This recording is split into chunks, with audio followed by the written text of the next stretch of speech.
We're spilling tea on religion and health, where intersections of faith and healing combine on religiosity.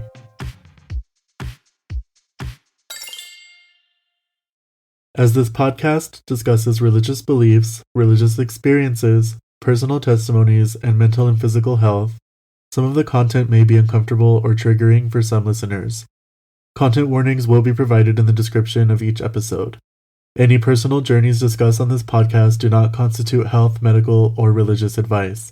We are simply trying to capture the lived experiences of real people who would like to share their own stories about religion and/or health. This is your host, Adrian. Have you ever found yourself praying in a doctor's office or an emergency room? Have you ever seen the odds stacked against you or a loved one? Have you ever had those odds reversed and no one can explain it? This phenomenon actually happens more often than we might care to admit. Whether the prayer works, see my earlier episode, The Power of Prayer, to learn more about the psychological benefits of praying for health, or whether it's a psychological balm to soothe our anxieties, sometimes those prayers are seemingly answered. And for the Vatican, it's who answered those prayers that is the guide and framework for our episode today. Let's get into the cathedral and meet the 9 new saints, 9 new miraculous healers that were canonized last year. We'll learn who these saints were, how canonization happens to begin with, and what qualifies as a miracle that means the saints are even recognized as saints to begin with. A little spill, it's mostly through miraculous healing. Finally, we'll discuss why the Church and associated saints have historically been invested in curing disease, and close off with the modern implications of a health plan that includes saints as primary care providers. In 2025, 9 saints were canonized under Pope Leo's Vatican. Now, just because a saint was canonized in 2025 does not mean they were alive in recent history. More on that later. Some of the saints canonized last year were alive during the 19th and 20th centuries. 2 saints were canonized on September 7th, 2025, including Pier Giorgio Frassati and Carlo Acutis, the first millennial saint, y'all. On October 19th, 2025, they were joined in canonization by Maria Truncati, Vincenza Maria Poloni, Bartolo Longo, Jose Gregorio Hernandez, Maria del Carmen, Ignatius Maloyan, and Peter Toe-Rote. These 9 individuals, according to the Church, lived incredibly pious and religious lives, giving back to their communities in life and death, and supporting and uplifting the Catholic faith. So now that we know the names of our 9 new saints, let's spill the tea on what they did in or after their lives to be considered for sainthood in the first place. Peter Toe-Rote is the first ever saint to come from Papua New Guinea. His parents were leaders among one Papuan community and converted to Catholicism 14 years before his own birth. So Peter was born to a community that was recently Catholic, but invested in the Catholicization of their people nonetheless. Peter was devout in his own faith, attending Mass of his own free will nearly daily in his childhood, and eventually became a lay catechist, or a teacher of Catholicism who was not a part of any priestly order. During World War II, Peter became a martyr by dying under Japanese occupation after being sentenced to death for protecting and upholding Catholic marriage vows and customs among his community, when some in Papua New Guinea were reviving older marital customs, meaning polygamy. For Peter, it was his commitment to faith, spreading the word of a religion he believed in under occupation, and his death for that commitment that became his saintly origin story. Ignatius Maloyan was born in April of 1869 as Shukrala Melkhan. He entered monastic life at the Armenian Catholic monastery in Jomar, Lebanon at age 14, where he learned about philosophy, prayer, virtue, and 4 additional languages to his native Armenian.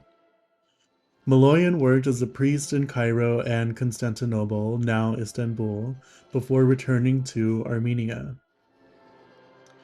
Ignatius Maloyan was martyred after being tortured and deported in the Great Evil, which included the Armenian genocide by the Ottoman Empire. Like Peter Toro, Ignatius Maloyan's refusal to renounce Christianity, even in the face of certain doom, is what primed him to be canonized as a saint. Maria Carmen Rendiles Martinez was born in Caracas in August of 1903. Maria was born with only one arm. Her left arm was entirely missing. She entered the Servants of Jesus in the Blessed Sacrament congregation in Caracas in 1927 at the age of 23 and furthered her religious formation in France. Upon her return to Venezuela, Maria Carmen eventually founded the Servants of Jesus of Venezuela, a religious order to serve the poor, sick, and marginalized. The Servants of Jesus of Venezuela's work, that continues from its original founding in 1965, operates schools, medical, and food dispensaries, and engage in pastoral work. Maria Carmen served as Mother Superior of this organization until her death in 1977. Maria Carmen's sanctification makes her the first Venezuelan woman to achieve sainthood. José Gregorio Hernandez was born in October of 1864 and was a physician or medical doctor in Venezuela. He was also an active member of the Third Order of St. Francis, a religious order historically set up for the lay people who could not join another religious order for various reasons, marriage, work, the same things we worry about in everyday life today, but still wanted to be affiliated with the Order of St. Francis and the Franciscan worldview. José Gregorio graduated from medical school in 1888 from the Central University of Venezuela and pursued further education in bacteriology, pathology, and other related fields in France. José Gregorio tried to enter monastic life twice after becoming a physician, but was unable to because of his own health concerns. This inability to join the church as a clergy member is what prompted him to join the Third Order of St. Francis. In his work as a medical doctor, José Gregorio treated the poor for free and often bought medicines for his patients who could not afford them. José Gregorio passed away after being struck by a motorist in 1919 after spending the past year treating patients who had been struck by the Spanish influenza outbreak in Venezuela. José Gregorio's compassion and commitment to helping the poor in their most desperate times of need prompted his nomination to sainthood. Bartolo Longo was born to a Catholic family in Italy in 1841 and grew up in a time where Italy was reimagining its identity, often in ways that many Italians at the time maybe didn't want. A strong, singular national identity. Bartolo attended law school at the University of Naples, where he became one of those Italians who opposed the unification of the Papal States in the Italian peninsular region. Bartolo also became a staunch supporter of science and progress, turning away from the Church and God as part of rejecting the nationalist narrative. Bartolo became interested in the occult and ultimately dedicated himself to a satanic temple and became a satanic priest. After religious, psychological, and spiritual intervention from his family, a concerned professor, and a Dominican priest, Bartolo rejoined the church and was absolved of his satanic past. As part of his self-enforced penance, Bartolo volunteered at the Neapolitan Hospital for Incurables, prayed, took a vow of celibacy, and joined the Third Order Dominicans. Bartolo would also return to the satanic temples and hangouts, hold up his rosary, and continuously renounce Satanism. The rosary became a symbol for Bartolo's religious conviction after hearing the voice of a friar telling him, in his mind, that those who propagate the rosary shall be saved. Bartolo began propagating the rosary throughout Italy, built Pompeii's Basilica of Our Lady of the Most Holy Rosary, founded elementary schools and orphanages, and did what he could to give children a better life. He wrote about the mysteries of the Rosary and ultimately influenced the consolidation of the mysteries of light, as laid out in Pope John Paul II's encyclical, The Rosary of the Blessed Virgin Mary. This conversion and conviction to the Rosary is what prompted Bartolo's canonization as the Apostle of the Rosary. Vincenza Maria Poloni was born in Italy and was one of 12 children. She dedicated her life to service and charity and eventually joined the church as a nun. She and her partner in faith, Charles Steeb, founded a congregation that ultimately spread across the globe called the Sisters of Mercy of Verona. She dedicated her life to service of the poor before succumbing to complications related to a tumor. Her conviction and service were her testament to faith and what led her down the path for sainthood, so she could continue her service from beyond. Maria Toncati was a Catholic nun born in Italy to farming parents. She was a member of the Salesian Sisters of Don Bosco and worked as a nurse during World War I, where she attended to wounded soldiers. Interestingly, Maria also suffered from typhoid and was blessed by Michel Rua, a priest who also served as the Salesians of Don Bosco. Maria passed away in 1969 in a plane crash after spending much of her post-war life as a missionary to Ecuador. During her time in Ecuador, she worked with a local tribe in the Amazon rainforest, where her medical training helped save the life of a chief's daughter after she was shot by a stray bullet from a warring tribe.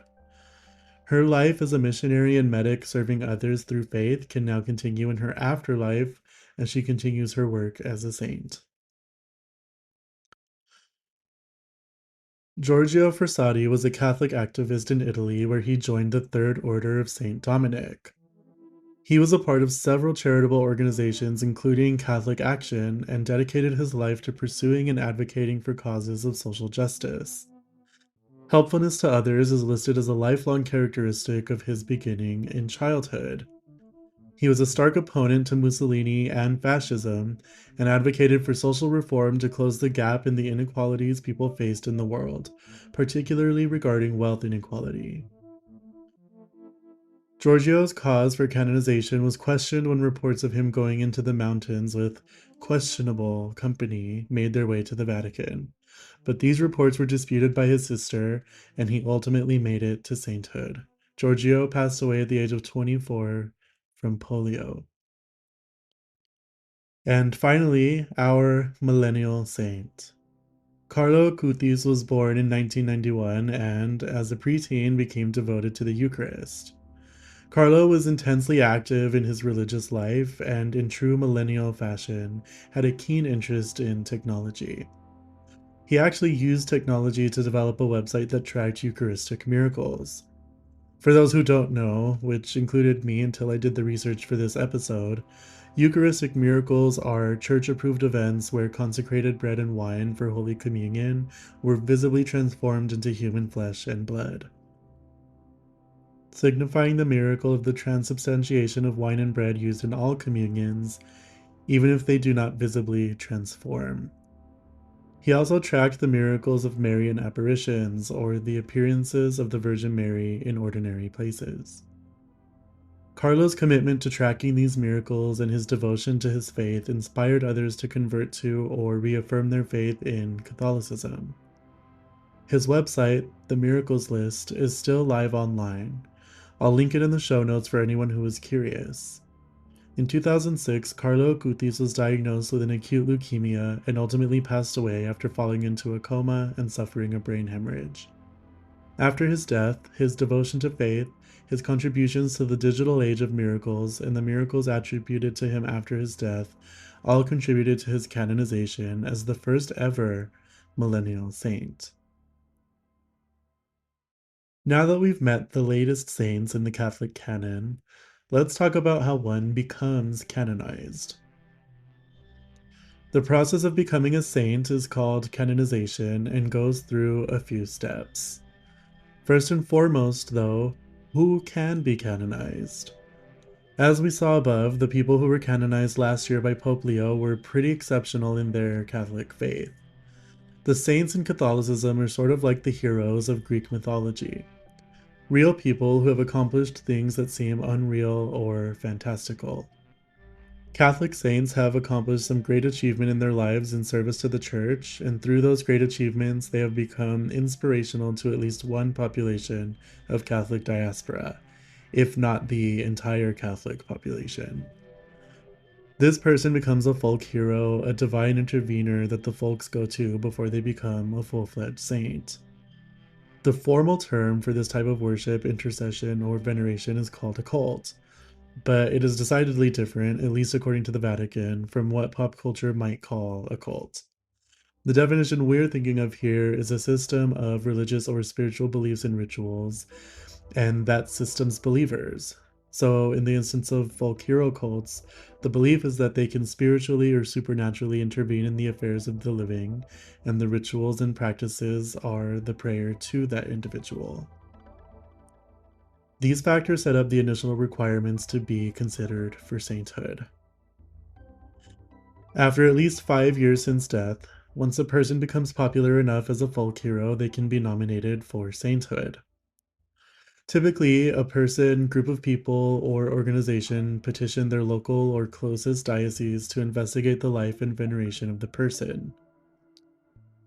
Once the investigation into this person's life, and often death, is investigated by the bishop, their details are then sent to the Vatican for approval to become one of 3 types of person eligible for sainthood. A martyr, like Peter Tell wrote, having lived a life of heroic virtue, like Jose Gregorio Hernandez, or the person is proven to have prematurely given up their life in an act of extreme charity. Once the Holy See's Congregation for the Causes of Saints at the Vatican receives these nominations, they do their own investigations into the materials provided and create a book called Deposito about the person who was nominated. Bishop and cardinal members then receive these materials and vote on whether or not the cause should be advanced. Once a cause is advanced, it is presented to the Pope. Upon the Pope's approval, a person can be considered venerable, meaning one who is to be venerated for holiness or intercessory privilege. That last part means the potential saint can act on your behalf, spiritually or supernaturally. Once someone becomes venerable, they go through beatification, which is the process of attributing miracles to this person after their death. Beatification means someone is in a state of bliss and worthy of continued veneration. Martyrs' deaths are seen as a proof of their faith and godliness, so their initial sacrifice is enough for them to be considered beatified. For people of heroic virtue, or those who are venerated for their deeds in life rather than their death, they must have one confirmed miracle attributed to them to be considered beatified. Once they have 2 miracles under their spiritual belts, they can be considered for canonization and full sainthood by the Vatican. The confirmation of miracles is probably the most interesting part of this whole process for public health, and why I chose to take up this topic for this podcast. The tea is, we're finally getting to the point.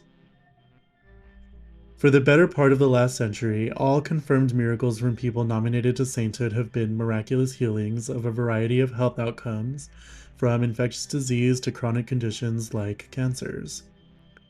For a miracle to be confirmed, the recipient of the miraculous healing has to acknowledge that they prayed to the saint in question, and doctors and medical experts have to admit that there is no plausible scientific explanation for the healing to have occurred, meaning they cannot say the cure was related to the treatment, surgery, or other therapies that were part of that person's care plan. The cure must be instantaneous and long-lasting. The claims of miraculous healings are investigated by the Vatican's dicastery for the causes of saints. The tea is hot here. The medical community having to acknowledge to the Vatican that they don't know or can't explain the healing contributes to the religious authority over the event. The Vatican leans on this admission, or absence of cause, to justify the divinity of the event. Now, to play maybe the literal devil's advocate, Not currently knowing or understanding how a cure occurred for someone, or someone being cured from something thought to be incurable or unsurvivable, doesn't mean it's scientifically impossible. It means we might not have discovered the facts that make it possible yet. So the choice is yours here. If you're decidedly devout or scientifically skeptical, there's little scientific evidence that accounts for miraculous healings. A blessed may become a full saint after at least 2 miracles have been confirmed and attributed to that person. Once this confirmation happens, the Pope decrees their sainthood, and that person is added to the canon of saints and makes them available for intercession in our worldly affairs. Now that we know how canonization works, let's look at some of the miraculous healings attributed to the saints that were canonized last year. Saint Jose Gregorio Hernandez, the doctor of the people, is believed to have intervened to save countless individuals. Notably, Yaxuri Solorzano, who survived a gunshot wound to the head. Her full recovery occurred after her mother prayed to Saint Jose Gregorio. Yaxuri's case is what led to the beatification of Jose Gregorio. The case that led to his full canonization was Gonzalo Morales Divo, a Venezuelan businessman. Gonzalo was experiencing multiple organ failure, and after seeing the image of Jose Gregorio twice during his hospital stay, he made a full recovery. Saint Jose Gregorio is also attributed with multiple miraculous healings of cancer. One of Maria Carmen's miracles, the saint who was born missing an arm, was to heal the arm of a doctor after it became immobile during an accident.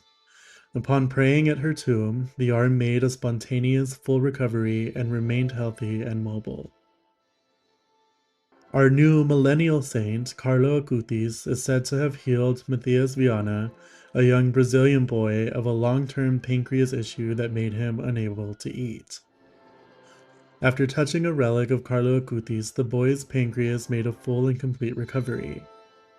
His other attributed miracle was with Valeria Valverde, a Costa Rican woman who suffered a serious head trauma in Italy. Her mother went to the tomb of Carlo Acutis and prayed, and on that very day, Valeria began breathing on her own again, and CT scans showed the brain hemorrhage she was suffering from had completely vanished. Now, these healings are certainly miraculous just by their existence. Whether they were caused by the saint's divine intervention or some medical mystery. Let's talk about the science of miraculous healing a little bit. Though rare, spontaneous healings or spontaneous remissions, particularly of cancers, have been observed in medicine across the world. Some literature suggests these might be related to increased immune responses from secondary infections or diseases that simultaneously target the cancer, or other illnesses. Some literature suggests that the body's natural ability to heal itself is responsible for these once-in-a-lifetime events. The reality is, it hasn't happened often enough to really investigate the true cause of spontaneous healing en masse. What we do know for a fact is that correlation does not mean causation. The fact that someone prayed to a saint does not mean that saint is the reason someone was healed. For those who are religious, it also doesn't mean that it was not the prayer. Medical experts still don't have a consistent explanation for spontaneous recoveries, but we don't blame ice cream for heat stroke just because there were more ice cream sales and heat strokes in the summer. We blame the heat. Until we have an answer, at the very least we know that there are recognized miracles that are happening around us. And as long as that keeps happening, we'll keep getting new saints. The very existence of spontaneous and miraculous healings will also keep people praying during times of need. If it happened once, maybe it'll happen again, and maybe it'll happen for me. Sometimes, when we're left with no choice and no option, we have to rely on the things we believe in to hold us, to help us, and sometimes to heal us. The experience of faith is apparently the strongest when we're faced with uncertainty and with real misfortune, and sometimes it's the saints that people believe in that provide the best care. Whether that care is palliative or ends up in a miraculous healing, the power of faith and belief sway how we interact with those moments and how we interpret the results. Now, to understand why we ever needed saints to pray to for healing in the first place, we have to understand the history of how the church understood disease.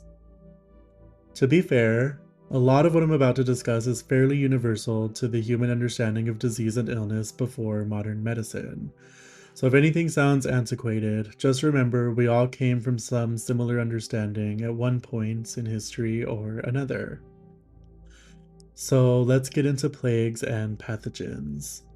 If I say plague today, you might have conjurations in your mind about the bubonic plague, the specific bacterial infection that, well, plagued Europe for decades, and that we still have not fully eradicated. There are still a handful of plague cases every year in the United States. You might think of plague as an old or interesting way to say illness or disease, but still understand illness or disease in a modern sense. For example, when Miranda Priestley, our favorite Hellion in haute couture, called Emily an incubus of viral plague. But the original understanding of plague had little to do with our understanding of the pathogens or the microorganisms that cause disease and illness today. Plague was viewed, yes, as an epidemic or pandemic or catastrophe, but also as a divine punishment from the gods. Across time and space throughout our world, people have viewed illness as something divine, a punishment more often than not, and something that needed divine intervention to end or prevent. Think about the mass sacrifices that have been conducted across various cultures in antiquity to appease the gods and promote prosperity and health. Illnesses, especially at mass scale, were not the ordinary cause of sanitation or food spoilage issues. They were God casting judgment on humanity for some perceived social or moral failing. Another long-standing theory was miasma, or bad air, the old-time equivalent of vibes-based disease causality, and in some contexts, miasma theory never fully left spiritual interpretation behind. So, in order to protect oneself and one's community or patients or whoever needed protecting from plague, saints were often asked to intervene. The saints were called upon to make people feel better emotionally or spiritually when faced with the possibility and immensity of death. Hello, terror management theory, haunting my scripts as always. And to heal and prevent the spread of the plague. In fact, there were multiple saints who were considered plague saints, whose specialized attention could help turn the tides on plague outbreaks and outcomes. Two of the most prolific plagal patrons were Saint Roch, who contracted the plague in life and survived, who is believed to outright cure plague victims if prayed to and through the sign of the cross, and Saint Sebastian, a martyr who was invoked in cities to stop the spread of plague. The belief in plagues as divine punishment or in need of divine intervention remained with us as a species until fairly recently. The father of modern epidemiology, John Snow, didn't make his revolutionary discovery about cholera coming from contaminated water until the 1800s, and germ theory soon followed. And even now, when we have a better, though I'll never say complete, understanding of pathogens, how they spread, and how to prevent them, we still face infections. Sometimes those infections are deemed incurable, and sometimes all one can do is pray to whoever they believe will help them come through despite the odds. And sometimes, rarely, miraculously, people do survive the unsurvivable. So when it comes to plagues and pathogens, the T is we still have much to learn. And for now, we still occasionally get to witness something miraculous. And the Vatican occasionally gets to add saints to the canon as a result. In fact, remember what I said before, that the Vatican has to prove that miraculous healing is unexplainable by science as we understand it. That means with our current understanding of pathogens and other disease causes, we will occasionally find ourselves with a case of mystery, or a miracle. Though the scientific community, me included, would hesitate to say that prayer works as a miracle cure, we can't say that there was no possible relationship between prayer and healing in these rare instances when asked by the Vatican. The omission of another explanation lends to the power of the Church to claim these miracles, and lends to the plausible believability of believers that something truly mystically miraculous has occurred. Now that we've met our new saints, we know how they became saints, and we know a little bit of the history of why religions felt the need to cure disease, because it was a divine punishment or a curse upon the masses, or because they were barely beginning to understand germ theory but still didn't know what to do with that. We can see that the legacy of the Catholic Church in healthcare lives on today. As we saw with some of our saints, many Catholic orders historically had a vested interest in treating, serving, and curing the sick. There has not been a rejection of modern medical science as that science develops, and many hospitals around the world were originally opened and are still maintained by a Catholic order, diocese, or church. Many hospitals still have chapels and prayer spaces and call clergy to pray with, for, and over the sick, dying, and bereaved. Many of these hospitals have saints in their names, in their iconography, as idols in their waiting rooms, presiding over the healing space. And for many people still, believing in miracles is the only healthcare they can afford. So many people face access inequality to healthcare because of financial struggles or because they don't have access to insurance. In fact, many people in the Catholic world still go to churches, priests, and nuns to seek medical care, and many medical providers have partnered with faith-based organizations, including Catholic churches and orders, to link patients with modern medical care. Many of the saints that were canonized last year helped people get care they couldn't afford, and when they died, the people that knew them still chose them to intervene on their behalf, especially in health crises.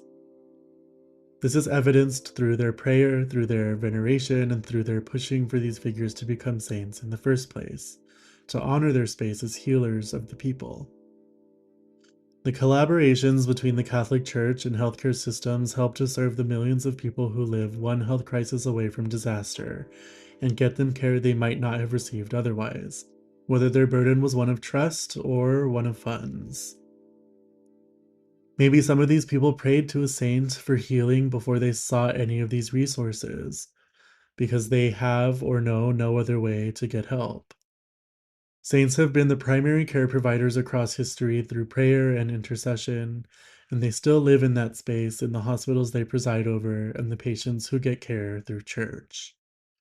And still the question remains, with the connection of Catholicism to the healthcare industry and the admission of medical doctors that miraculous healings can't be explained, is there some truth to divine intervention? Take that tea however you like, but in the meantime, be happy, healthy, and well. Bye!